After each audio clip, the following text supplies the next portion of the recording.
Step into Value Zone. Value Zone. Hypermart. Patancheru.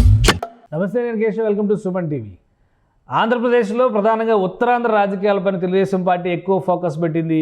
వివిధ పార్టీల నుంచి కీలక నేతలను పార్టీలో చేర్చుకోవడంతో పాటు ఇప్పుడు ఓదార్పు యాత్ర, అంటే నిజం గెలవాలి పేరిట చంద్రబాబు నాయుడు అరెస్టు తర్వాత మరణించినటువంటి తెలుగుదేశం పార్టీ కార్యకర్తలు, అభిమానుల కుటుంబాలను పరామర్శించేందుకు నారా భువనేశ్వరి ప్రారంభించినటువంటి యాత్ర. అయితే చంద్రబాబు నాయుడు బెయిల్ పైన విడుదల తర్వాత ఈ యాత్ర సగంలోనే ఆగిపోయినటువంటి పరిస్థితి ఉంది. ఇప్పుడు మరో దఫా ఉత్తరాంధ్ర నుంచి ఈ యాత్రను ప్రారంభించేందుకు కావాల్సినటువంటి ఏర్పాట్లను తెలుగుదేశం పార్టీ చేసింది. దీనికోసం నారా భువనేశ్వరి విశాఖ ఎయిర్పోర్టుకు చేరుకున్నారు. విశాఖ ఎయిర్పోర్ట్లో ఆమెకి తెలుగుదేశం పార్టీ నేతలు ఘన స్వాగతం పలికారు. అనేక మంది కీలక నేతలు, ఎమ్మెల్యేలు, గంటా శ్రీనివాసరావు, అలానే వెలగపూడి రామకృష్ణ, మరికొందరు కీలక నేతలు, మాజీ స్పీకర్ ప్రతిభా భారతి, గండి బాబ్జీ తదితరులంతా కూడా విశాఖలో కీలకమైనటువంటి నేతలుగా ఉన్న తెలుగుదేశం పార్టీ నాయకులందరూ కూడా నారా భువనేశ్వరికి ఘన స్వాగతం పలికారు. ఎమ్మెల్యేలు గంటా శ్రీనివాసరావు, అలానే అక్కడ ఉన్నటువంటి ఇతర నాయకులు వెలగపూడి రామకృష్ణ, మాజీ స్పీకర్ ప్రతిభా భారతి, గండి బాబ్జీ తదితరులందరూ కూడా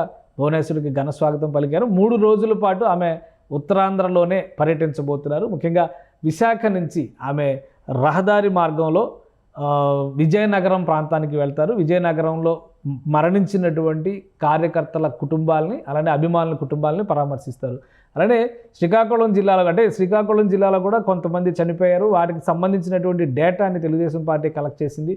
మొదటి దఫా విజయనగరం, శ్రీకాకుళం, తర్వాత విశాఖపట్నం పరిసర ప్రాంతాల్లో, ఈ 3 జిల్లాల్లో కూడా ఈ యాత్రలు కొనసాగుతాయి. 3 రోజుల పాటు భువనేశ్వరి అక్కడే బస చేయబోతున్నారు. చంద్రబాబు నాయుడు విడుదల తర్వాతి పరిణామాలు, అలానే ఎన్టీఆర్ కుటుంబాన్ని టార్గెట్ చేసినటువంటి వైనం పైన ఆమె కార్యకర్తలను ఓదార్చడంతో పాటు వివిధ సభల్లో ప్రసంగించేటువంటి అవకాశం ఉంది. చంద్రబాబు నాయుడు కోసం, ఆగిన గుండెల కోసం ఖచ్చితంగా మేము జనంలోకి వెళతాం, రాబోయేటువంటి రోజుల్లో తెలుగుదేశం పార్టీ అధికారంలోకి రాగానే వారందరినీ ఆదుకుంటాం అనేటువంటి హామీని కూడా భువనేశ్వరి గతంలో ఇచ్చారు. తెలుగుదేశం పార్టీ కూడా అందుకు తగినట్టుగా ఏర్పాట్లు చేస్తుంది.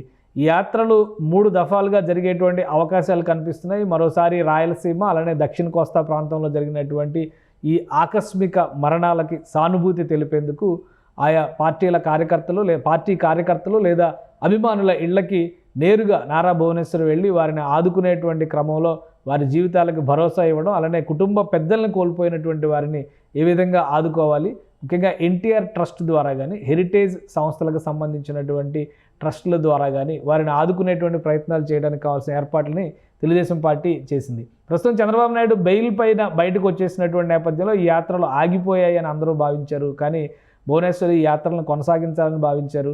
మొత్తం మీద ఎంతమంది చనిపోయారో వాళ్ళందరి జాబితాను తయారు చేసి పెట్టారు. కాబట్టి వారి కుటుంబాలకి బాసటగా తమ పార్టీ, తమ కుటుంబం ఉంటుందని తెలియజెప్పడం లక్ష్యంగానే ఈ యాత్రలు చేస్తున్నట్టుగా తెలుగుదేశం పార్టీ నాయకులు చెప్తున్నారు. ఇందుకు కావాల్సినటువంటి ఏర్పాట్లన్నింటినీ కూడా ఉత్తరాంధ్ర ప్రాంతంలో ఉన్నటువంటి తెలుగుదేశం పార్టీ నాయకులు విస్తృతంగా చేసినట్టుగా తెలుస్తుంది. సో 3 రోజుల పాటు నారా భువనేశ్వరి ఉత్తరాంధ్ర పర్యటన చేయబోతున్నారు. ఇది తెలుగుదేశం పార్టీకి సంబంధించినంత వరకు రాజకీయ పర్యటన ఏమాత్రం కాదు. బాధిత కుటుంబాల్లో భరోసా నింపేందుకు, నమ్మకం, విశ్వాసం కల్పించేందుకు చేస్తున్నటువంటి ప్రయత్నం మాత్రమే అనేటువంటి మాట తెలుగుదేశం పార్టీ నాయకులు చెబుతున్నారు. సో ఈ యాత్రలు ఏ విధంగా జరుగుతాయో ఈ 3 రోజులు వేచి చూడాలి.